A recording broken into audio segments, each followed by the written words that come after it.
여러분 주말 잘 견디셨습니까? 김명준의 뉴스파이터입니다. 오늘의 키워드는 대서와 대노입니다. 먼저 오늘은 절기상 가장 덥다는 예서인데요. 폭우와 폭염이 공존하는 날씨입니다. 혼란스럽죠. 혼란스러운 건 날씨뿐이 아닙니다. 사상 초유의 현직 대통령 부인 검찰 조사.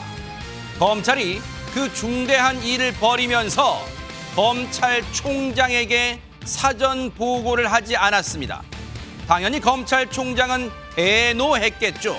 그런데 거취에 대해 이야기가 나오는 건 다른 사람이 아닌 그 검찰총장입니다. 어찌된 일일까요?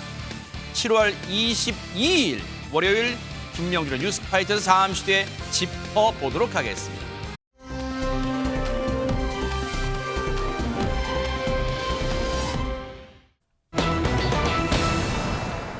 주말 사이에 현직 대통령 부인 김건희 여사가 검찰 조사를 받았다면서요, 박성배 변호사님. 그제 토요일에 서울중앙지검이 김건희 여사를 도이치모터스 주가 조작 의혹, 명품백 수수 의혹으로 비공개로 소환하여 대면 조사를 실시했습니다. 도이치모터스 주가 조작 의혹은 고발된 지 4년 만, 명품백 수수 의혹은 고발된 지 7개월 만에 첫 대면 조사입니다. 그런데 조사 장소가 서울중앙지검 청사가 아니라 대통령 경호처 관리 부속 청사였습니다. 이 검찰은 경호와 안전상의 이유로 제3의 장소를 택했다고 합니다. 김 여사 측은 성실히 조사에 임했고 사실 그대로 진술했다고 설명했습니다. 네.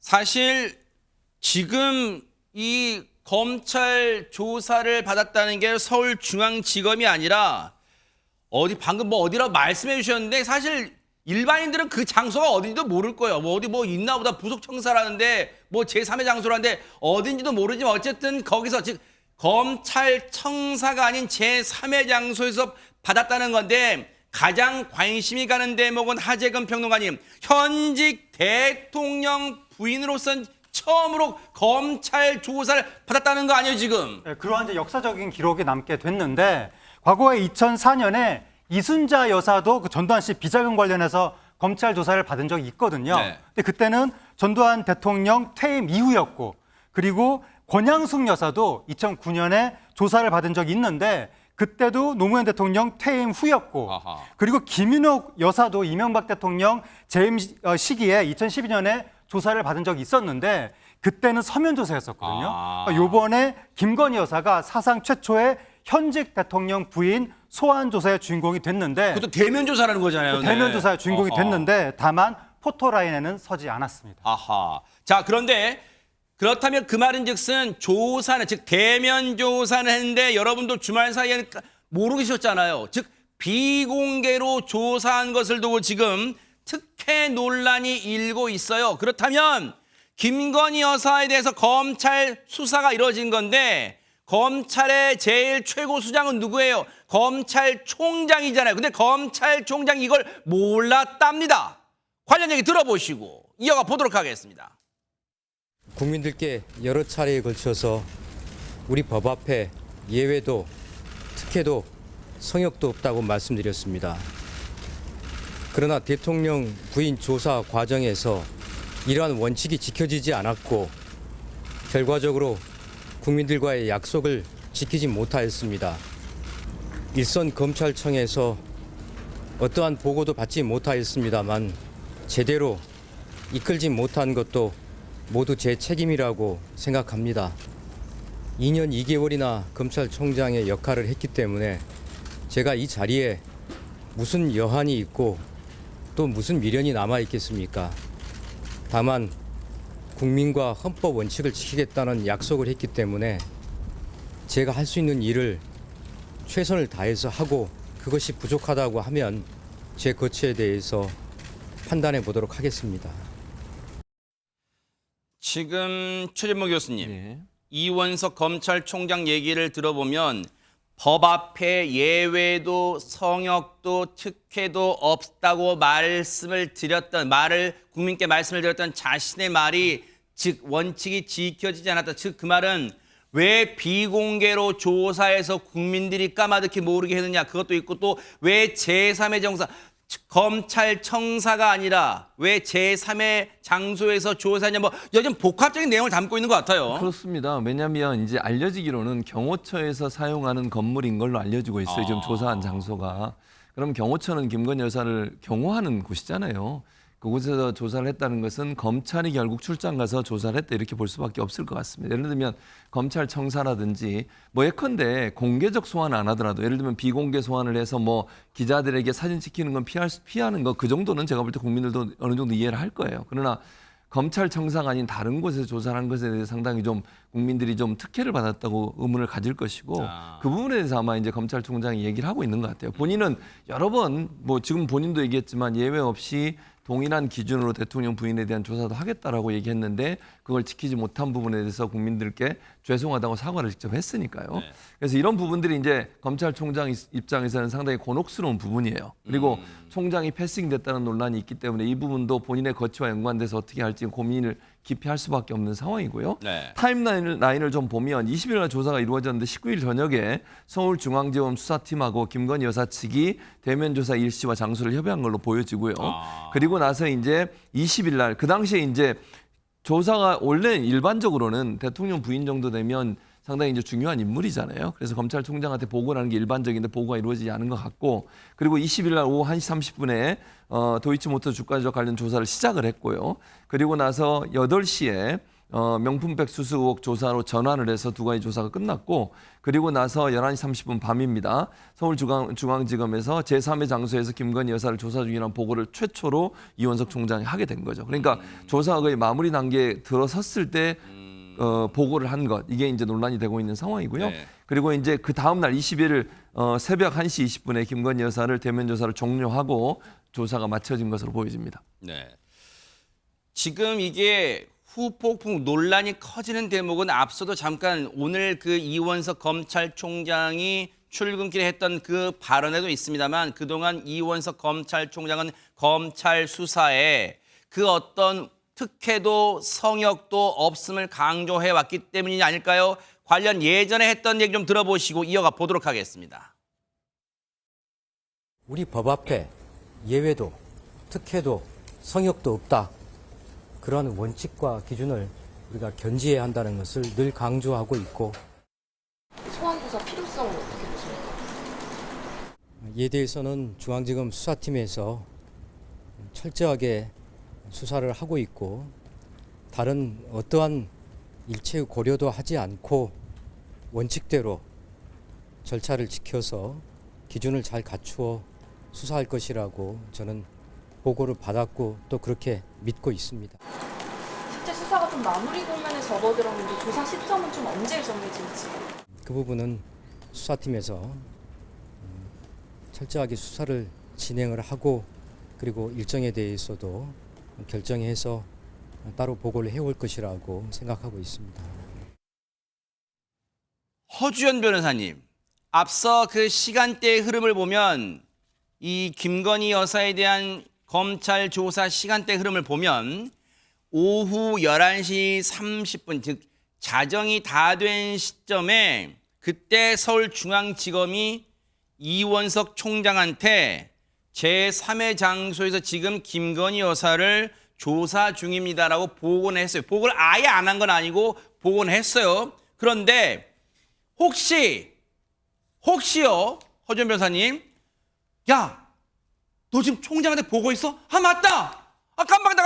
야, 지금이라도 빨리 보고해. 혹시 이런 거예요? 아니면 애초부터 알릴 생각이 없었던 거예요? 뭐 전자가 아니라 후자에 더 가깝다는 정황들이 나오고 있어요. 그게 바로 이원석 검찰총장 입장에서는 상당히 붕괴한 부분일 겁니다. 아하. 그러니까 사전에 중앙지검 측과 대통령실에서 모종의 교감이 있어서 그래서 의도적으로 이원석 검찰총장에게 보고를 하지 않은 것이 아니냐라는 의혹이 나오게 되는 이유가 일단 지금 김건희 여사가 2개의 혐의로 수사를 받았잖아요. 그러니까 도이치모터스 주가 조작 사건과 그리고 명품백 수수 의혹. 근데 중앙지검 얘기는 그거예요. 도이치모터스 주가 조작 사건 같은 경우에는 검찰총장이 수사지휘권이 없다. 그래서 결과만 보고하도록 되어 있기 때문에 아무리 영부인이라고 하더라도 소환 조사하는 건 미리 보고를 못한다라는 게 중앙지검 얘기예요. 이거는 언제로 거슬러 올라가냐면 2020년에 추윤 갈등이 한창 정점에 달했을 때 그때 당시 추미애 법무부 장관이 윤석열 검찰총장에게 5개 사건에 대해서 수사지휘권을 배제하라는 그런 지휘를 하거든요. 그러니까 이 5개 사건 중에 뭐 여러 가지가 있는데 뭐 라임로비 의혹이라든가. 근데 이 윤석열 당시 검찰총장의 배우자나 친인척에 관련된 도이치모터스 주가 조작 사건도 포함이 돼 있었던 거예요. 그래서 보통 통상은 검찰총장이 중요 인물에 대한 수사에 대해 보고를 받지만 이 사건에 한해서만큼은 보고를 받지 못하고 결과만 보고하도록 돼 있기 때문에 우리가 영부인을 부른다고 하더라도 검찰총장에게 보고할 수 없다라는 것이 중앙지검 측 얘기예요. 그런데 명품백 수수 의혹에 대해서는 여전히 검찰총장이 보고를 받을 수가 있는 상황이잖아요. 그런데 우리가 상식적으로 생각했을 때 영부인 같이 소환하기 어려운 사람을 부르면서 네. 그 자리에서 수사하면서 갑자기 우리 명품백 사건도 수사할 건데 그거에 대해서 지금 답변해 주실 수 있으세요? 이렇게 말하기는 상당히 부담스럽거든요. 아마 미리 조율이 있었을 거라는 생각이 드는데 MBN이 취재를 해봤더니 그런 조율이 있었다고 합니다. 네. 명품 가방 수수 의혹에 대한 조사를 할 때 네. 그때 도이치모터스 조사 일정 조율하는 그 과정에서 사실상 가방 수수 의혹에 대한 내용에 대해서도 조사하겠다는 조율이 이루어졌다는 거예요. 그래서 조사 장소를 정하면서 네. 미리 그 내용에 대해서도 미리 준비했던 걸로 밝혀지고 있는데 그렇다고 하면 중앙지검에서 반쪽짜리 수사 지휘권을 핑계 삼아서 미리 보고를 하지 않고 패싱한 것이 아니냐 이런 의혹이 나올 수가 있는 거죠. 도이치모터스 주가 조작 사건을 조사하던 중 갑자기 명품 가방 수수 의혹에 대해서 그 얘기가 나와서 검찰총장에게 너무 시간이 촉박해서 갑자기 이게 이루어진 거라서 총장한테 보고를 못했습니다. 지금 이랬다는 거 아니에요, 지금 최재문 교수님? 그게 이제 상식적으로 납득이 좀 안 되죠. 왜냐하면 이 사안을 조사할 때 대통령 부인을 여러 번 부를 수가 없어요. 사안이 다른 두 사건이라 하더라도 네. 한 번 불러서 조사를 끝내야 돼요. 네. 이걸 또 이번에 부르고 또 며칠 있다가 또 오라고 하고 이럴 수가 없잖아요. 그렇기 때문에 대체적으로 두 사건에 대해서 같이 조사가 이루어질 거라는 전망이 있었고 실제 MBN 취재 결과도 보면 조율이 된 것으로 보여져요. 예를 들면 여기에 대한 조사도 할 테니까 준비를 해오세요라든지 변호사와 또 협의할 때 네. 이런 부분은 조사도 함께 하겠습니다. 어차피 한 번 나오시면 또 나오시기 힘드시니까 조사하는 과정 두 개를 함께 하겠습니다. 얘기가 이루어진 걸로 보여집니다. 여러 정황으로 보면. 그렇기 때문에 이걸 몰라서 예컨대 갑자기 조사를 해서 이렇게 됐다? 그건 좀 말이 안 된다고 저는 생각해요. 일반적으로 그렇고. 그래서 지금 현재 이 서울중앙지법에서 말하는 이 내용은 검찰총장한테 보고해야 할 내용에 대해서 패싱된 거에 대한 논란이 되니까 해명을 했지만 그 자체가 상식적인 선이나 또는 조사의 여러 가지 취재의 내용들로 기준으로 본다고 하면 사실이 아니라 네. 해명을 위한 해명을 한 게 아닌가 이렇게 의심이 되는 상황이라고 말씀드릴 수 있겠습니다. 왜냐하면 그도 그럴 것이 허준 변호사 혹시 알고 계시면 한번 말씀해 보세요. 제가 알기로는 이 도이치모터스 주가 조작 사건을 맡고 있는 부서와 서울중앙지검에 그리고 명품 가방 수수 의혹을 맡고 있는 건 제가 알기로는 반부패 수사부인 걸로 알고 있고 부서가 달라요. 그러니까 이걸 물어보려면 도이치모터스 주가 조작 사건을 수사하는 이 부가 갑자기 명품 가방 수수 의혹도 물어볼 수는 없는 거 아니에요. 그러면 명품 가방 수수 의혹을 물어보겠다는 것은 이미 그 전에 어느 정도 여기서 답변을 하겠다는 게 돼야지 반부패 수사부가 가서 이 조사하고 물어보는 거 아니에요? 그렇죠. 그리고 이거는 피의자로 지금 보이는 그러니까 김건희 여사의 어떤 방어권 행사를 위해서라도 이 부분에 대해서는 미리 조율이 돼야 되는 것이 맞는 부분이거든요. 이거는 나중에 조사를 받는 사람 입장에서 만약에 미리 알지 못했던 어떤 혐의를 적용해가지고 수사를 갑자기 개시를 한다라고 하면 이건 문제가 될 여지도 있는 부분입니다. 그래서 이 부분은 미리 조율이 됐다고 보는 것이 맞는 것이고 특히 김건희 여사 같은 영부인을 불러서 수사를 하면서 그 부분에 대해서 미리 물어보겠다. 변호사에게 준비를 해라. 답변을 준비를 해라. 이런 부분에 대한 조율이 이루어지지 않았다고는 상식적으로 좀 생각하기가 어렵습니다. 그렇죠. 상식적으로 갑자기 맞다 생각나는데 우리 그 명품 가방 수수도 지금 국민적 의혹이 일고 있으니까 이참에 오신 김에 물어볼게요. 답변하실 수 있죠? 그러면 그 김건희 여사 변호인 측이 오케이 콜 온 김에 시간 없으니까 오늘 물어보세요. 할 건가요? 상식적으로 이건 좀 납득이 되지 않잖아요. 그러다 보니까 이걸 두고 여야 정치권도 공방을 벌이고 있어. 얘기 들어보시고 이어가 보도록 하겠습니다.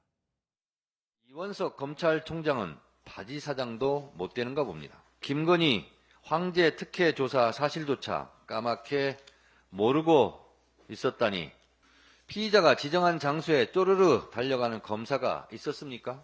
언제부터 검사가 출장 서비스맨이었습니까? 검찰총장이 보고를 못 받게 하고 수사 지휘권을 박탈한 게 바로 민주당 문재인 정권의 추미애 법무부 장관이었습니다. 오히려 검찰총장에게 사전 보고를 하게 되면 담당 검사가 검찰청법을 위반하게 됩니다. 대통령 등 경호법상 영부인은 엄연한 경호 대상입니다.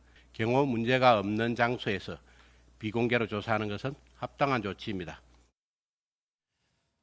유인경 평론가님 지금 정점식 물론 검사 출신입니다. 정점식 의원, 정점식 정책위 의장입니다. 정점식 정책위 의장 얘기 들어보니까 오히려 보고를 하는 게 그 법 위반 소지가 있다는 거예요. 지금 뭐 그렇게 지금 반격을 하고 있습니다. 예, 그래서 정정식 국민의힘 정책부의장 발언에 대해서 판사 출신인 추미애 의원이 이제 이렇게 얘기를 했습니다. 어쩜 그리 궁색한가? 라고 이제 비판하면서 네. 이해충돌 소지가 없는 후임 총장의 수사 지휘권을 장관이 복원하고 또 검찰총장 지휘하를 제대로 수사해야 떳떳하다고 말할 수 있을 것이라고 얘기를 했고요. 네. 서울중앙지검장 출신의 이성윤 의원 국회의원이 되셨더군요. 중앙지검이 이원식 검찰총장에게 전날 밤 11시 35분 경에야 김 여사 조사 사실을 사후 보고한 것에 대해서 이건 정말 총장 지휘권이 배제됐다는 핑계를 대는데 네. 원래 지휘권이 배제되면 그런 보고를 할 필요도 없다. 하면 안 된다라고 이제 했습니다. 그런데 사실 이 현직 대통령 영부인이 검찰 수사 받는 건 매우 드문 일이긴 하죠. 세계적으로도. 근데 선배가 있습니다. 김건희 여사와 선배가 있는데 바로 힐러리 클린턴이죠. 빌 클린턴 대통령이 대통령 재임 시절에 4년간 6번이나 특검 수사를 받았습니다. 끝끝내는 이제 무죄가로 결론이 났는데요.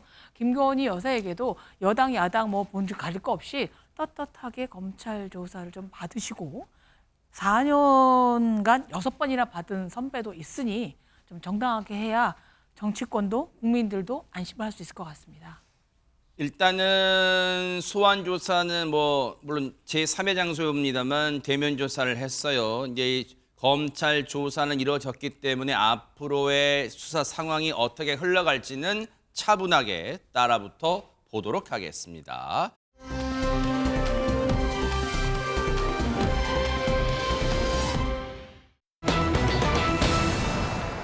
내일은 무슨 날일까요, 여러분? 화요일 아니야? 네, 그래 화요일 맞아요. 그런데 내일이 이제 정치권에서는 특히 국민의힘의 전당대회가 열리는 날이고 굳이 오늘 말하면 D-1인데 지금 국민의힘 당권자들 오늘 하루 앞두고 막판 행보가 어떻게 될지 주말 예산이 어떻게 있을지 궁금합니다. 허주 변호사님. 네, 투표 마감이 오후 6시거든요. 지금 채 2시간이 남지 않았어요. 오. 그럼 마지막까지 투표도 독려하고 지지도 호소해야 될 거 아니에요. 직전 전당대회보다 지금 투표율이 낮다라는 얘기들이 나오고 있어서 저조한 투표율이 과연 어느 진영에 유리할 것이냐. 일단 지금은 아직까지는 시간이 남아있기 때문에 각자 아전인수격, 동상이몽격으로 해석을 하는 그런 분석들이 나오고 있는 상황인데요. 전당대회 주자들 행보를 한번 살펴보면 나경원, 원희룡 후보는 영남권 당 최대 지지 기반이죠. 여기를 찾았고요. 그리고 윤상현, 한동훈 후보는 중도층, 청년층이 많은 수도권을 찾아서 지지를 호소를 했습니다. 당권 주자들 한동훈 후보를 공격하는 그 내용들은요. 제3자 추천 최상병 특검법 제안, 또 패스트트랙 관련 마지막 그 나경원 후보와 관련된 그 발언들 이런 것들이 지금 당심에 굉장히 막 흔들림을 주고 있다 막 이런 얘기들이 나오고 있어요. 네. 그 부분을 공격 포인트 삼아서 계속해서 얘기를 하고 있는 상황이고 네. 한 후보는 이걸 완전히 네거티브 공세로 규정을 하면서 화합해야 된다 이런 강조 메시지를 내면서 사실상 1차에서 우리가 끝났다라는 취지의 얘기들을 하면서 대세론 붙이기에 나선 모양새입니다. 지금까지는 언론들도 각종 여론조사 등을 이 근거로 들면서 어대한이라는 표현을 썼잖아요. 어차피 당 대표는 한동훈, 어대한 이런 표현을 썼는데 야 그런 표현 하지 마라. 그대 나가 있다? 그대 나를 강조한 후보가 있어요. 그대 나? 무슨 말일까요? 직접 들어보시고 이어가 보도록 하겠습니다. 요새는 어대한이 아니라 누가 이러시던데요. 그대 나라고. 그래도 대표는 나경원. 방송 토론회가 끝나고 눈물을 흘렸다는 보도가 있습니다. 뭐 제가 그 분노의 말씀 눈물이죠. 드릴 건 없고요. 저는 마음속으로는 통곡하고 싶었습니다. 사실은 일부러 그렇게 했다고 봐요. 그건 뭐냐면 법무부 장관은 민간인의 청탁을 들어줄 수 없습니다. 공정해야 됩니다. 이런 걸 강조하고 싶으신 거거든요. 네. 그게 뭐냐? 저는 그게 바로 이미지 정치라고 생각합니다. 본인 이미지만 중요한. 근데 지금 우리가 그렇게 본인 이미지를 위해 한가로운 상황이 아니다. 지금 라디오 인터뷰 진행자의 질문을 보면 방송 토론회 끝나고 대기실에서 눈물을 흘렸다던데요? 라고 묻잖아요. 바로 나경원 후보가 토론이 끝나고 눈물을 흘렸다는 그 방송 토론회, 이 장면 보시고 이어가 보도록 하겠습니다. 나경원 대표님은 당시에 당직도 아니셨고요. 개인 차원에서 저한테 부탁하신 거였잖아요. 그게 개인 차원입니까? 예, 저는 개인 차원입니다. 아니 그게 개인 차원입니까? 예. 제가 제 것만 빼달라 그랬습니까? 한동훈 후보 똑바로 말하세요. 개인 차원이라고요, 제가? 예. 제 거를 빼달라 그랬습니까? 예. 네? 네? 예. 저를 이렇게 모욕하실 수 있습니까?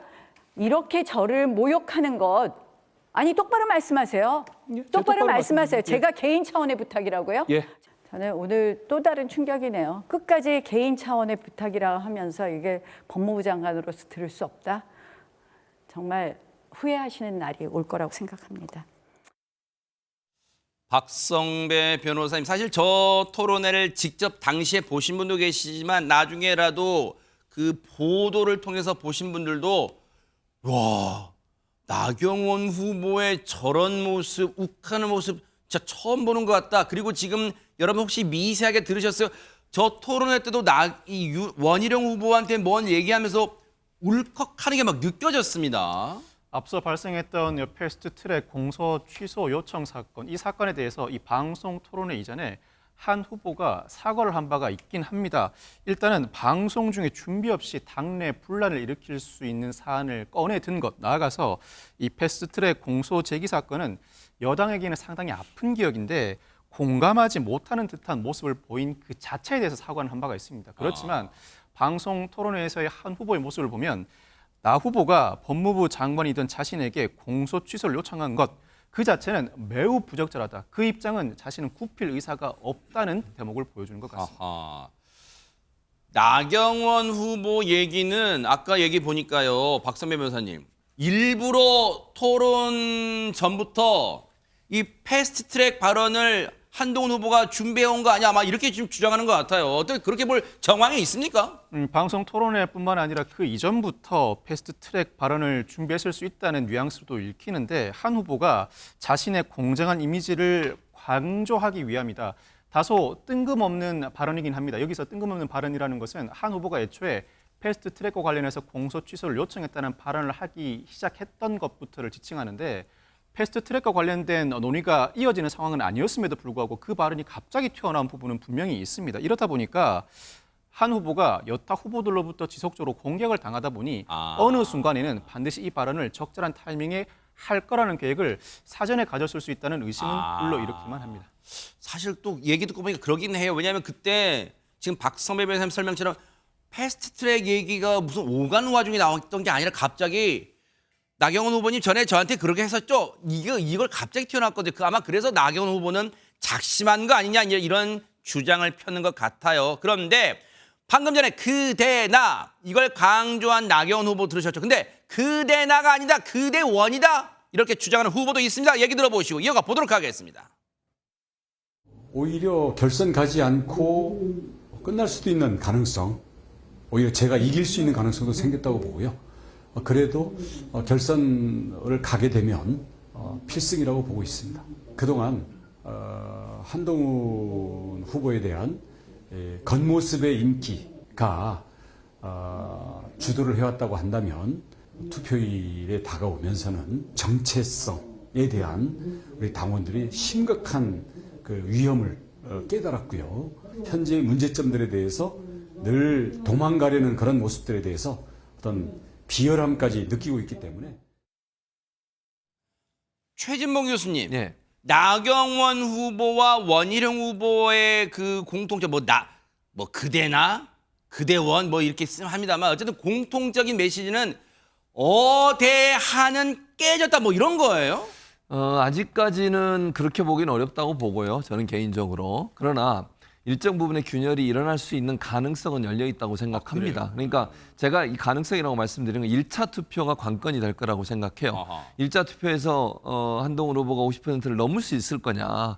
지금의 여론조사 결과들로만 보면 그럴 가능성이 높은 상황인데 사실은 이번에 이제 그 한동훈 후보가 공개했던 폭로했던 나경원 후보의 청탁 관련된 문제, 이 문제가 일단 판을 흔드는 건 분명해요. 왜냐하면 이 문제는 저는 한동훈 후보 말이 맞다고 생각하는 사람이에요. 기본적으로 법무부 장관이 그런 청탁 받아주면 안 됩니다. 그리고 그런 청탁을 일반인이 해서도 안 되는 것이고요. 그건 법적으로 큰 문제입니다. 그런데 문제는 TK나 아니면 극렬하게 이제 국민의힘을 지지하는 분들 입장에서는 이거는 해당행위라고 볼 수 있어요. 이런 문제가 TK 지역이나 아니면 아주 강성 국민의힘 지지층 이런 쪽에서는 마음을 바꿀 가능성도 있다고 보여지거든요. 그래서 이런 부분들이 얼마나 영향을 미치느냐는 아직까지는 나온 게 없어요. 그런데 그럼에도 불구하고 이게 일정 부분에 그 어대한이라고 하는 큰 흐름에 일정 부분 균열을 일으켰다. 이게 과연 얼마까지 균열이 더 커질 거냐 하는 부분은 조금 지켜봐야 되는데 오늘 이제 결선이 나잖아요, 결과가. 그래서 오늘 집중적으로 봐야 될 것은 50%를 넘느냐 못 넘느냐인데 50%를 못 넘었을 경우에는 조금 위험해질 수 있다고 봐요, 저는. 그러나 오늘 뭐 한 후보가 만약 50%를 넘어버리면 이제 끝나는 거니까. 근데 이건 지금 현재로서는 여론조사 결과가 발표된 게 없으니까 이게 정말 그만큼의 파괴력이 있는지는 모르겠어요. 다만 저는 조심스럽게 전망을 해보면 어대한의 틀은 지속되고 있다고 보고요. 다만 이 막판에 며칠 동안 있었던 이 폭로 사건이 어느 정도까지 균열을 일으켰는지는 조금 궁금하게 봐야 되는 대목이 아닌가 이런 생각이 듭니다. 그럼에도 여전히 분위기는 어대한이라고 주장하는 이 후보는 아주 여유롭게 비교적 여유롭게 이런 메시지를 발표했습니다. 얘기 들어보시고 이어가 보도록 하겠습니다. 상대방이 인신공격성 발언들을 계속 하더라도 저는 국민 여러분, 당원 여러분들과 함께 미래로 가겠습니다. 그리고 화합하겠습니다. 갑자기 가해자가 강제로 화해하자 그러시는 것 같아서 좀 당황스럽습니다. 유인경 평론가님, 이게 진짜 노랫말 가사가 웃고는 있지만 나경원 후보의 말에 가시가 돋친 게 일단 표현도 조금 격한 표현다. 가해자, 물론 비유의 표현입니다만 가해자가 지금 이렇게 지금 화해하자고 하는 것 같아 좀 당황스럽다는 거예요. 예, 그래서 정치 내공은 대단한 것 같습니다. 왜냐하면 뭐 울기도 하고 마음속으로 통곡을 했다고 하면서 또 기자들 앞에서 저렇게 웃을 수밖에 없는. 근데 이제 그런 마음을 말이 아니라 이제 글로 표현을 했습니다. 나경원 후보가 페이스북에 이제 글로 표현을 했는데요. 한 후보가 말하는 화합은 가해자가 꺼내는 갑툭튀, 갑자기 툭 튀어나온 발언이고 화합일 뿐이다. 화합이 가능하려면 먼저 신뢰가 있어야 된다라고 이제 신뢰를 강조했고요. 여기에 이제 맞받아서 원희룡, 어대원이라고 그러나요? 뭐 나대원이라고 그러나요? 요망상이긴 하지만 예, 거짓말로 나 후보를 비난한 건 인신공격이 아닌가? 동지의식조차 없는 사람이 꿈꾸는 미래는 자기만의 미래다라고 이제 페이스북을 통해서 밝혔는데요. 사실은 당대표를 뽑는 거는 팬덤이나 인기로 되지 않지만 국민의힘 당원들도 마찬가지겠지만 그분들이 쓰시는 언어 하나? 태도 하나? 이런 데에서도 굉장히 마음이 왔다 갔다 하거든요. 최 교수님처럼 마지막까지 좀 정치인다운 어른다운 모습을 좀 보여줘야 2학기에 일어나는 초등학교 반장 선거에도 영향을 미치지 않을까 생각합니다. 그런데 세상에서 가장 재밌는 구경 중에 하나가 뭐예요? 싸움 구경이잖아요. 지금 국민의힘의 전당대회 뭐 진흙탕 싸움이다 이런 표현도 언론들이 합니다만 이걸 관전자 입장에서 보는 이 사람은 한동훈 후보를 약 올리는 걸까요? 도와주려는 걸까요? 근데 이 사람이 누구였냐? 과거 이 당의 대표까지 했던 사람이에요. 얘기 들어보시고 이어가 보도록 하겠습니다. 윤석열 대통령을 이해한 데 있어가지고 통상적인 방식으로 하면 안 되거든요. 사실 대선하고 지방선거를 이긴 다음에 당대표만 난리치는 것도 굉장히 희귀한 케이스거든요. 웃긴 거 하나 얘기 드릴까요? 예. 지선 크게 이기고 나니까 그 다음에 윤핵관 의원님들이 저한테 그렇게 저녁 약속 잡다고 전화 많이 왔습니다. 예, 비싼밥 사주시고 이랬어요. 예, 많이 얻어먹었습니다. 그런데도 한 1, 2주 있으니까 또 일을 벌이시는 게 대통령이더라고요. 그러니까 저는 아마 한동훈 위원장이 되면은 뭐 축하난 같은 거 보내주고 그다음 한 일주일 있다 시작할 겁니다. 마지막에 그 말이 귀에 쏙 들어옵니다. 최재만 교수님, 한동훈 후보가 당 대표가 만약에 된다면 축하란을 일단 보내준 다음에 한 일주일 있다가 막 흔들 것이다. 뭐 이런 얘기를 하고 있네요. 그러니까 이제 본인이 경험했던 얘기를 하는 거잖아요. 본인이 대표 때 경험했던 일이에요. 본인도 물론 일주일만 일어난 건 아니지만 이준석 대표가 사실은 선거 승리하고 나서 계속 대표를 해왔는데 사실 흔들어서 결국 쫓겨난 거죠. 그건 뭐 명확한 사실이고요. 그건 이제 친윤 쪽에서 그렇게 한 건 뭐 그거는 부인할 수 없는 사실이라고 생각합니다. 다만 이제 한동훈 후보가 만약에 당선이 될 대표가 됐을 때 그렇게 할 거냐? 그것도 일주일 만에 그건 저는 아니라고 보고요. 그러니까 이럴 수는 있어요. 이제 만약에 한동훈 후보가 대표가 돼서 대표 역할을 하면서 어떤 모습을 보이느냐를 지켜볼 것 같아요. 제가 볼 땐 그렇습니다. 그러니까 윤석열 대통령 입장에서 대표 선출되자마자 흔들고 그렇게 하면 본인한테도 안 좋아요. 그리고 지금 현재 보면 대통령 지지율이 이렇게 높지 않잖아요. 그리고 여러 대통령과 가족에 대한 논란들이 많기 때문에 이거를 쉽사리 당대표를 새로 선출된 당대표를 흔들어서 뭔가 타격을 주려고 했을 때 그것이 부메랑이 돼서 본인한테 돌아올 수도 있어요.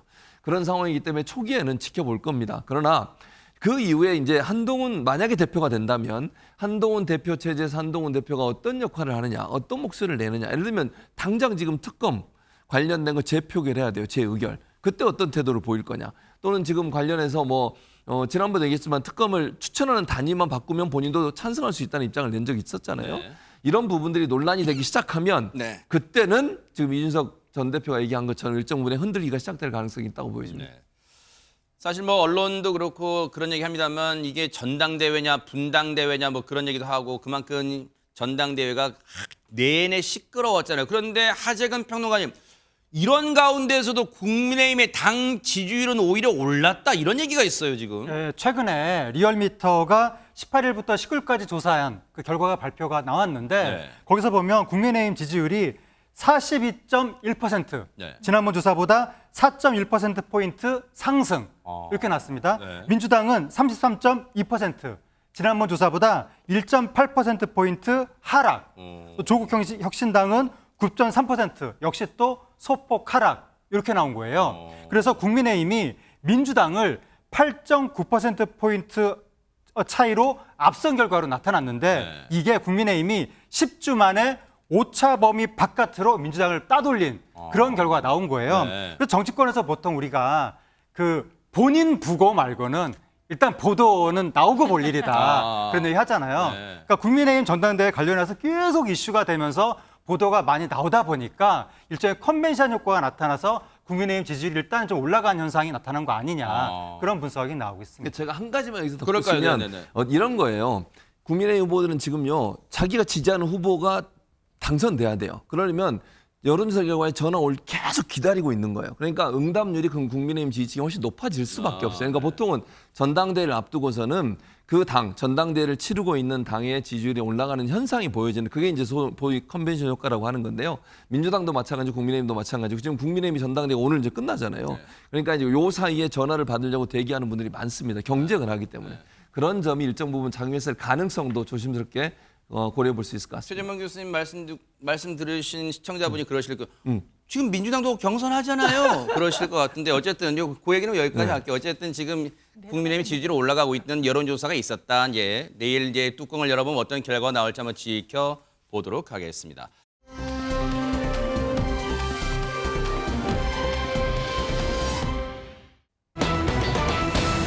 자, 분위기 바꿔볼게요. 황정음 씨. 유명하죠. 그런데 보세요. 황정음 씨가 이혼 소송 중이다. 이걸 전해드린 데가 엊그제 같은데 지금 대관절 열애설은 웬 말입니까? 허준 변호사님. 황정음 씨가 이혼 소송 중인 것은 맞는데요. 갑작스러운 열애설이 또 터졌습니다. 어허. 황정음 씨와 남편 이혼 소식이 알려진 게 지난 2월입니다.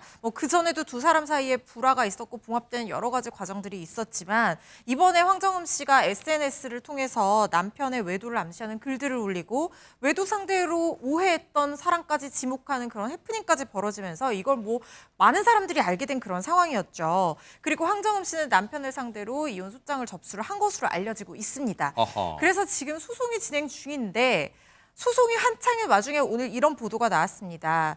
농구 스타와 공개적인 장소에서 데이트를 했고 이것이 목격이 됐다라는 거예요. 공개적인 장소였음에도 불구하고 주변 시선 의식하지 않고 둘만의 시선에 굉장히 집중하는 모습이었다. 이런 얘기들이 나왔는데요. 황정음 씨 측근에 따르면 두 사람은 황정음 씨가 힘든 시간을 보낼 때 서로 알게 돼서 서로를 위로하면서 가까워졌다. 이런 얘기까지 나왔다는 것이 보도로 전해지고 있는 상황입니다. 아니, 황정음 씨는 말씀드린 것처럼 남편과 이혼 소송 중이에요. 이혼한 건 아니에요. 그러니까 전 남편이란 표현이 아니라 지금 남편과 이혼 소송 중이에요. 그런데 하재근 평론가님, 농구 스타라는 거예요.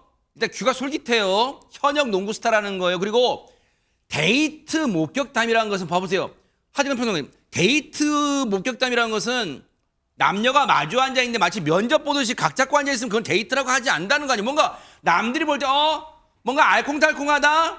뭔가 이게 그런 분위기가 있어야지 데이트라고 한가. 그렇게 데이트 장면을 목격했다는 그런 말 아니에요? 통상적으로 둘이 같이 있으면 이제 데이트 아니야라고 사람들이 많이 생각들을 하는데 그게 오해일 수도 있잖아요, 때로는. 네. 더군다나 황정음 씨는 지금 이혼 소송 중이라서 네. 그게 좀 민감한 이슈가 될 수도 있거든요. 그래서 함부로 억측을 하면 안 되는데 네. 황정음 씨 소속사에서 그와 관련해서 입장을 냈습니다. 어허. 뭐라고 냈냐면 네. 오늘 냈는데 오늘 냈어요? 최근 열애설 상대와 호감을 가지게 된 건 맞으나 아직 조심스러운 단계다. 이게 뭔 그렇게 말이에요? 입장을 낸 겁니다. 이게 뭔 말이에요? 호감을 가지게 된 건 맞으나 아직 조심스러운 게 그만 좋아하는 마음이 있다는 그런 건 아닐까요? 데이트가 맞다는 얘기죠, 이거는. 그러니까요. 근데 보통 이제 이런 사귄다 이런 거에 대해서 보통 언론 보도가 열애설이라고 보도가 나니까 열애라고 하면 굉장히 사이가 깊어진 것 같은 느낌이 들잖아요. 그럼 몇 도까지가 열애고 몇 도까지가 열애가 아닌가요? 보통 그러면? 그리고 또 이제 기본적인 사람들의 여론이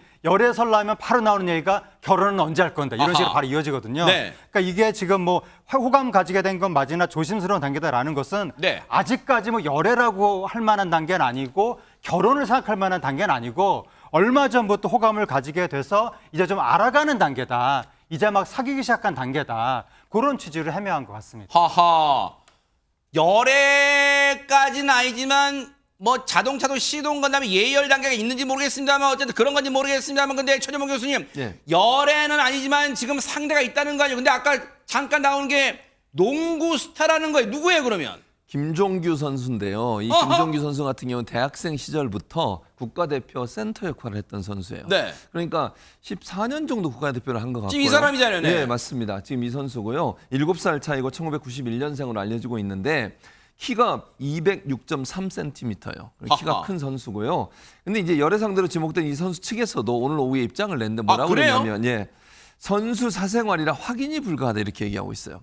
그러니까 부인도 아니고 인정도 아니고 이런 걸로 들려지거든요. 사생활 영역이니까. 아니 사생활이라 확인 불가란 얘기는 네. 최진봉 교수님, 네. 자 우리가 이제 해석을 해보면 우리 대한민국 국어가 이렇게 어려운 거예요. 어려워요. 확인 불가란 얘기는 그러니까 전화를 해봤다는 거예요, 안 해봤다는 거예요, 그 선수한테. 그것도 확인이 불가한 거죠. 어허, 제가 볼 때는 참나네. 그냥 제 생각에는 네. 이걸 아직까지 공식화하기에는 시간이 이른 게 아닌가 하는 생각이 드는 게 제 개인적인 판단이에요. 네. 왜냐하면 아니면 아니다라고 얘기합니다. 아하. 그러지 않겠습니까? 네. 확인 불가라고 얘기할 때는 대체적으로 관계자, 회사나 소속사 관계자 같은 경우에 또는 팀의 관계자 같은 경우에는요. 부인할 때는 명확하게 해요. 대신 인정하는 건 대단히 애매모호하게 얘기합니다. 이렇게 확인이 불가하다는 표현 자체는 이거는 시인도 아니고 부인도 아니지만 제가 볼 때는 전혀 아닌 관계는 아니다. 이렇게 볼 수 있는 상황이라고 저는 개인적으로 생각을 하고요. 네. 그리고 황정음 측에서도 상대방에 대해서 확인이 힘들다고 말을 아끼는 상황이거든요. 그러니까 아마 제가 볼 때는 이 공식화하기에는 아직 좀 이른 단계가 아닌가 이런 생각이 들고요. 뭐 두 사람의 관계를 우리는 알 수 없잖아요. 어떤 관계인지. 다만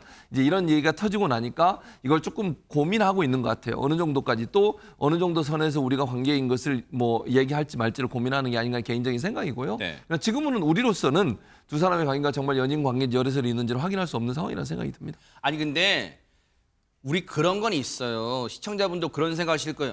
아니 왜 남의 사생활에 그렇게 뉴스파이터가 관심 가지고. 근데 보세요. 이게 일반적인 경우는 다 상당히 많이 다르잖아. 왜냐하면 이혼을 하고 새로운 인연을 만나는 그 열애를 하는 뭐 과정이다, 새로운 만남을 하는 과정이다 싶으면 모르는데 지금 보세요. 박선배 변호사님, 황정음 씨는 이혼 소송 중이고 결론도 안 났는데 열애설이 지금 물론 열애라고는 아니라니까 지금 새로운 만남 데이트 과정이 목격되고 누군가를 새로운 사람 만나는 게 지금 불거졌어요. 이런 경우가 있습니까? 흔하지는 않습니다. 다만 예전보다 이혼 소송 자체가 상당히 많이 늘어났고 이제는 혼인관계가 파탄된 이상 다른 사람과 교제해도 무방하다는 인식이 널리 퍼져 있는 상황인 것 같습니다. 이에 따라서 이와 같은 형태의 열애설도 우리가 맞이하게 되는 것 같은데 황정음 씨는 지난 2월에 골프 선수 출신인 남편 이영돈과 이혼 소송 중이라는 소식을 전한 바가 있죠. 두 사람이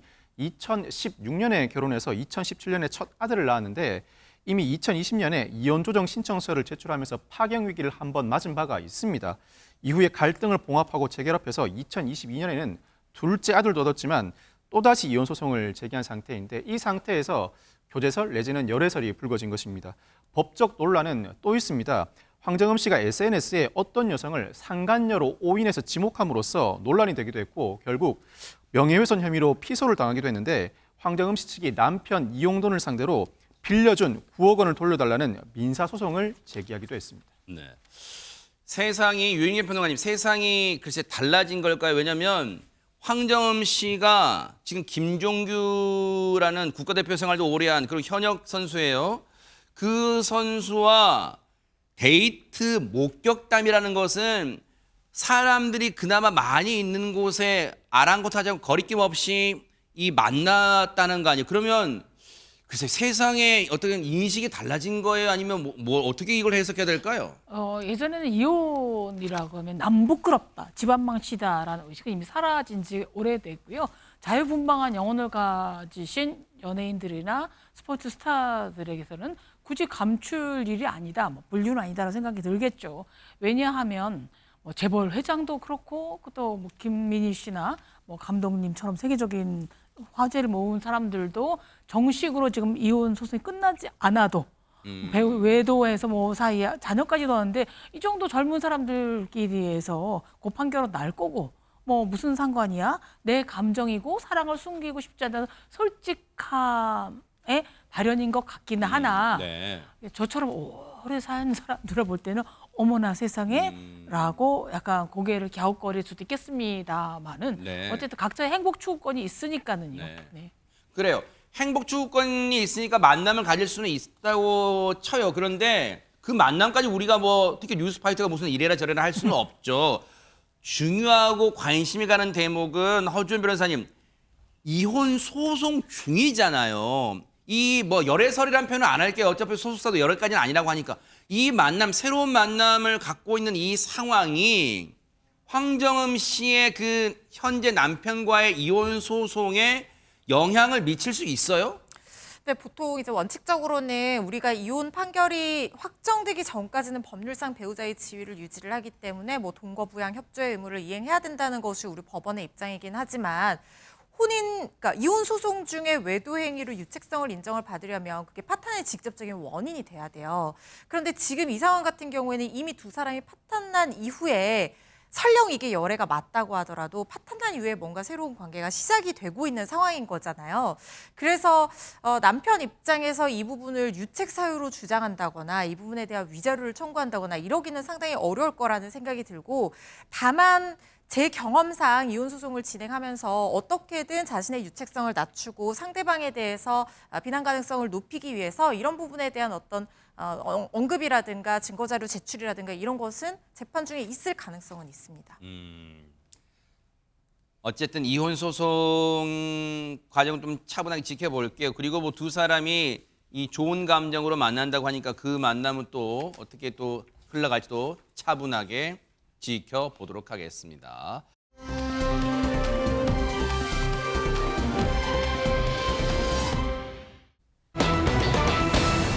세상에 우리가요 이 세상에 살면서 여러 가지 탈출기는 많이 봤습니다만 대박 사건 하재근 평론가님 화장실 탈출기 아니 화장실 그걸 못 열고 나와요 그걸 탈출기라 그래요 그거를? 네, 한 남성이 지금 집안에서 조난을 당해가지고 어머나. 뭐 필사적으로 절박하게 탈출을 해야 했던 그 이야기인데 네. 이게 뭐냐면 30대 남성 30대 아빠인데 아기가 네. 있습니다. 30대 아빠인데 이제 아내는 출근한 상태고 아빠가 집에서 혼자서 도리를 막 지난 딸을 돌보고 있었는데 배가 이제 살살 아파온 거예요. 아하. 그래서 아기가 이제 거실에 있는데 휴대폰으로 노래를 딱 틀어준 거예요, 아기한테. 아하. 그리고 나서 이 아빠는 안방 화장실로 갔습니다. 네. 그리고 나서 볼일을 보고 나서 나가려고 하는데 네. 화장실 문이 안에서 열리지가 않았습니다. 아이고 얘기 들어보니까 이래서 화장실 탈출기라는데 아니 저게 탈출기랄 게 뭐가 있어요? 박선배 변호사님 보통 보면 화장실 안에도 비상 열 수도 있고 막 그러잖아요. 잠깐 열고 나오면 되잖아요 저거. 그런데 문제가 심상치가 않았습니다. 네? 아까 설명해 드린 것처럼 아이가 자꾸 울면서 보채서 휴대전화로 노래를 틀어주고 화장실을 가는 바람에 휴대전화가 손에 쥐어져 있지 않습니다. 그러네요 이제 보니까. 이뿐만 아니라 이 안방 화장실은 평소에 거의 사용을 하지 않아서 그 안에 별다른 도구도 없었답니다. 그럼에도 불구하고 아이 아빠는 처음에 콧방귀를 꼈답니다. 건장한 아이 아빠였는데 나름 체육 전공에 운동도 계속하는 건장한 성인 남성이라 그래요? 금방 열고 나갈 수 있을 줄 알았답니다. 네. 그런데 시간이 지나도 화장실 문이 열리지 않았다고 합니다. 아이 아빠 말에 따르면 안방 화장실이 굉장히 좁고 창문도 없어서 숨 쉬는 것이 불편했다고 하는데 꼭대기층에 살고 있어서 천장이 아니라 바닥 배수로에 소리도 쳐보고 경비실에 알림이 가는 비상벨도 수도 없이 눌러봤다고 합니다. 화장실 내에 비상벨이 있나 봐요 저 집은 또. 신축 아파트라 비상벨이 있었던 것 같습니다. 오. 몇 번 악을 썼더니 땀도 나고 호흡이 가빠오는데 군대에서 방독면을 쓴 것처럼 산소가 부족해서 아이고. 어지럼증이 왔고 어허. 마인드 컨트롤 이대로 패닉이 오면 안 된다. 패닉이 오는 순간 자신은 끝이다. 마인드 컨트롤을 계속 반복했다고 합니다. 여러 방법을 써서 손 문잡이를 잡아당겼지만 무용지물이었고 거실에서 아기는 계속 울고 있는데 겨우겨우 잡아당긴 문틈으로 호수를 연결해서 가쁘게 숨을 쉬었다고 하고 변기 위에 올라가서 체중을 실어서 문을 힘껏 잡아도 열리지 않았다고 하는데 어머나? 이 상황이 4시간 정도 지속됐다고 합니다. 4시간요? 아니 그러면 돌이 막 지난 딸이면 돌 지난 딸 그 사이 응가도 하고 배가 고프다 막 계속 보채고 아이도 힘이 빠지고 지금 정말로 복잡한 상황일 거 아니에요 허준 변호사님. 그렇죠. 아이는 아마 혼자 남아있다는 그런 두려움에 더 많이 울고 보채고 했을 거예요. 어떡해요? 아이도 엉엉 울고 그냥 혼자 갇힌 거면은 아내가 퇴근할 때까지 기다릴 수도 있었을 텐데 밖에서 애가 계속 우니까 아빠가 마음이 얼마나 급했겠어요, 안에서.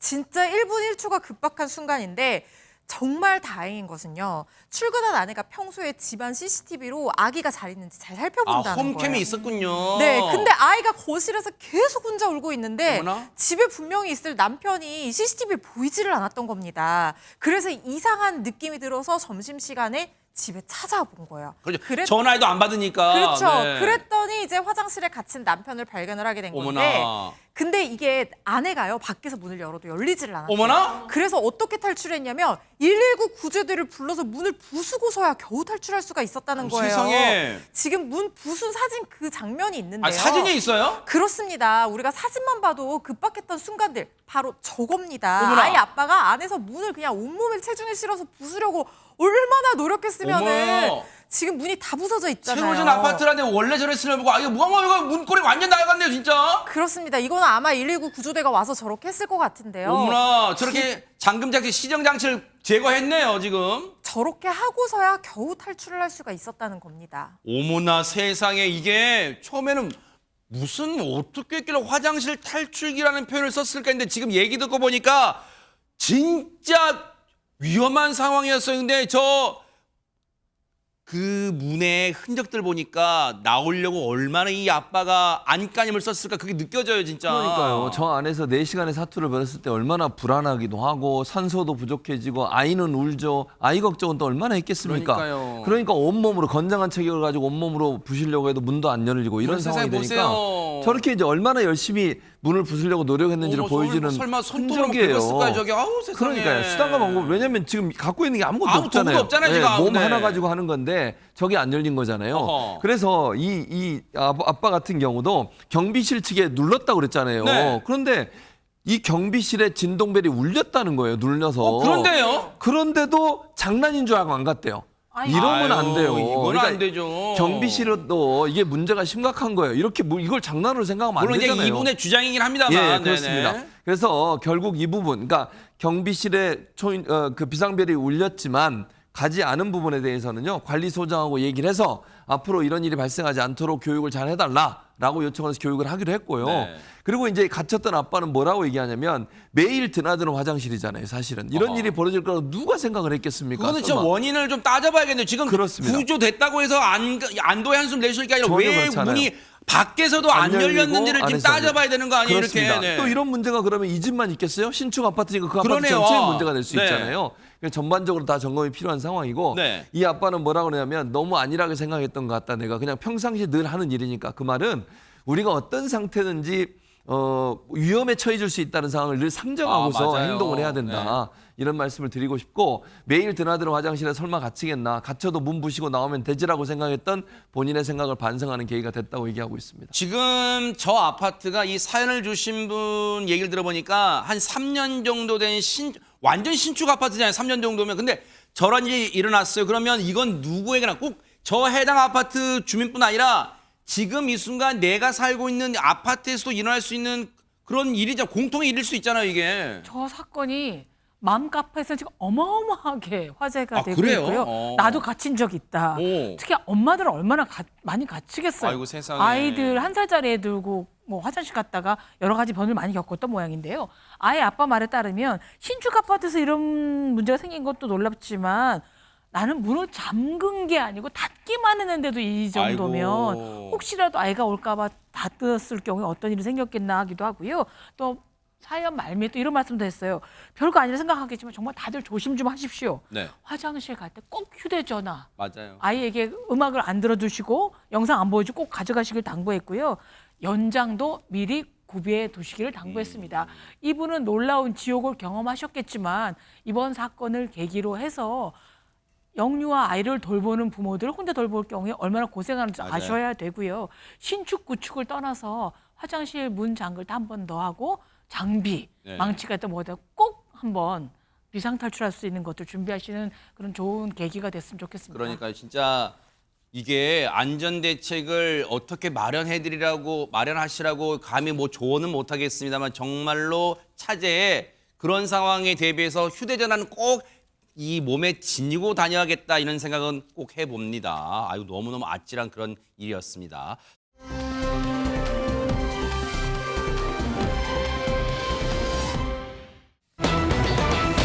대선이 넉 달도 안 남은 미국입니다. 그런데 미국 정치 사상 초유의 일이 벌어졌다면서요, 허준 변호사님. 네, 바이든 대통령이 대선 후보에서 스스로 사퇴를 했습니다. 어허. 대선까지 107일밖에 남지 않은 바로 이 시점에서 정말 전미를 넘어서서 세계가 굉장히 충격을 받은 그런 소식이었는데요. 세상에 이런 일이 있어요? 그렇습니다. 그런데 사실 그 전부터 계속해서 바이든 후보가 완주를 할 수 있겠느냐에 대한 의문의 목소리들이 있었어요. 말도 더듬고 넘어지는 모습이 보여서 건강 이상설이 계속 돌았던 데다가 기억나요, 맞아요, 네. 첫 대선 후보 토론 때 말 더듬고 맥락 안 맞는 바라면서 트럼프 후보에 굉장히 밀리는 모습을 보여줬거든요. 네. 그래서 민주당 내에서는 잇따라 이 사퇴해야 되는 것이 아니냐 이런 목소리들이 나왔었는데 여기다가 트럼프 전 대통령은 어땠습니까? 총을 맞고도 물론 스치기는 했지만 살아남으면서 사실상 신이 나를 살렸다, 기회를 준 거다라는 이미지로 굉장히 강한 대통령 후보의 이미지를 보여주는 상황이었잖아요. 그런데 바이든 후보가 엎친 데 덮친 격으로 코로나 확진 판정을 받은 거예요. 그래요? 지금 격리 중이거든요. 어허. 그러니까 격리하고 있으니까 유세도 지금 할 수가 없는 상황이잖아요. 당내 지지가 급속도로 떨어졌는데 이 버락 오바마 전 대통령과 낸시 펠로시 전 하원 의원마저도 등을 돌렸습니다. 이거 굉장히 치명적이었을 거예요. 이 바이든 후보의 어떤 정치적인 동지이자 민주당 내에서 입김이 상당한 사람들이기 때문에 여기서 바이든 후보가 결심을 한 것 같습니다. 여론의 백기를 들고요. 어제 오후 사퇴 입장문을 SNS에 올렸는데요. 아하. 사퇴 입장문 올리기 불과 1분 전에야 사퇴 결정을 자신의 참모들에게 알린 것으로 전해졌고요. 지금 보시는 것처럼 여러분의 대통령으로 봉사하는 건 세계 최대의 영광인데 일단 지금은 사퇴를 하고 남은 임기 동안 대통령으로서 임무에 집중하는 것이 최선의 이익이라고 믿는다라는 사퇴의 글을 올렸습니다. 바이든 대통령은 그동안 고령, 나이가 많은 거에다가 또 치매설이 꼬리표처럼 따라다녔어요. 아마 이런 장면들 때문이었을 거예요. 영상 보시고 이어가 보도록 하겠습니다.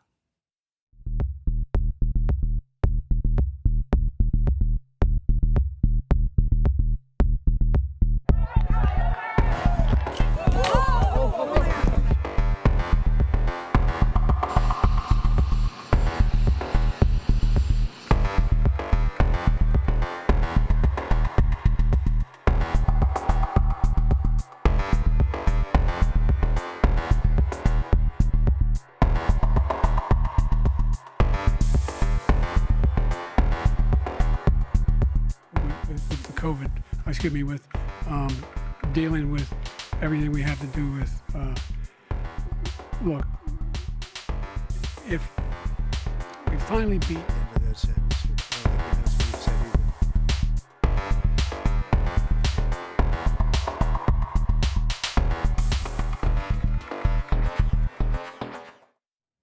자, 이렇게 되면요, 박성배 변호사님, 아마 이제 우리나라 입장에서도 뭐 미국 얘기긴 합니다만, 근데 관심 가는 건, 바이든 대 트럼프의 재대결 되는 거야라고 관심 모았던 미국 대선 이제 앞으로 어떻게 되는 겁니까, 그러면? 미국이 초유의 사태를 맞았는데 선거의 판세는 급격히 변했고 민주당은 이른 시일 안에 대선 후보를 다시 선출해야 합니다. 이 바이든 대통령이 후보 사퇴를 선언하면서 카멀라 해리스 부통령을 차기 대선 후보로 지지했습니다.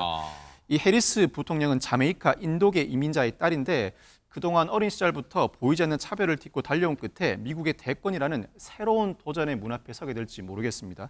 이미 해리스 부통령은 부통령에 당선된 것 자체로 최초의 흑인 아시아계 여성 부통령입니다. 여기에 대통령이 당선될 경우에는 최초의 여성 대통령이자 여성 흑인 대통령으로 기록되게 됩니다. 네. 그동안 뭐 바이든 대통령을 못마땅하게 여겨왔던 트럼프 전 대통령, 뭐 트럼프 이제 공식 이 공화당 대통령 후보가 됐으니까 트럼프 후보는 막판에 이런 막말까지 지금 쏟아내고 있어요. 얘기 좀 들어보시고 이어가 보도록 하겠습니다. I just won 2 club championships. To do that, you have to be quite smart and you have to be able to hit the ball a long way. He can't hit a ball 50 yards. you can see he is 6'5" and only 223 pounds. I told you before, I'm happy to play golf with you if you carry your own bag. Crooked Joe is a low IQ individual. And he is truly the worst, most incompetent, and most corrupt president in the history of our country. In fact, 자, 그런가 하면 피스 이후 첫 유세 때 또 이런 얘기도 했어요. 한번 들어보시고 이어가 보도록 하겠습니다. Kim Jong-un, North Korea, he has a lot of nuclear weapons. I got along with him great. You were never in danger with me as your president. It's a good thing to get along, not a bad thing. He got so much nuclear weapons, so much. I said, just relax. Go to let's go to a baseball game. I'll show you what a baseball. We'll go watch the Yankees, or we'll come watch Michigan at its home opener. Okay, how about that? 아니, 김정은과 무슨 야구, 이거 무슨 말이에요, 야구? 무슨 말이냐면 지난번에 김정은을 만난 적이 있었잖아요. 그때 그 얘기를 했다는 거예요. 그러니까 핵무기 이거 개발하지 말고 내가 야구 경기 잘 알려주니까 나랑 같이 야구 경기 보러 가자 이런 얘기를 했다는 거거든요. 진짜 무사태평이네, 진짜. 그러니까요. 그러니까 저는 트럼프는 이거 대북 문제도요. 그냥 자기 인기 얻기 위한 하나의 수단으로 활용하는 거예요. 이거를 마치 놀이처럼 생각해요. 우리 한반도는 그게 생명을 걸고 지켜야 되는 맞아요. 문제인데 평화를 네. 이렇게 트럼프가 하는 행동도 저는 전문적인 정치인으로 보기 어려운 부분이 아닌가 이런 생각이 듭니다. 미국 대선 어떻게 흘러갈지 좀 지켜볼게요.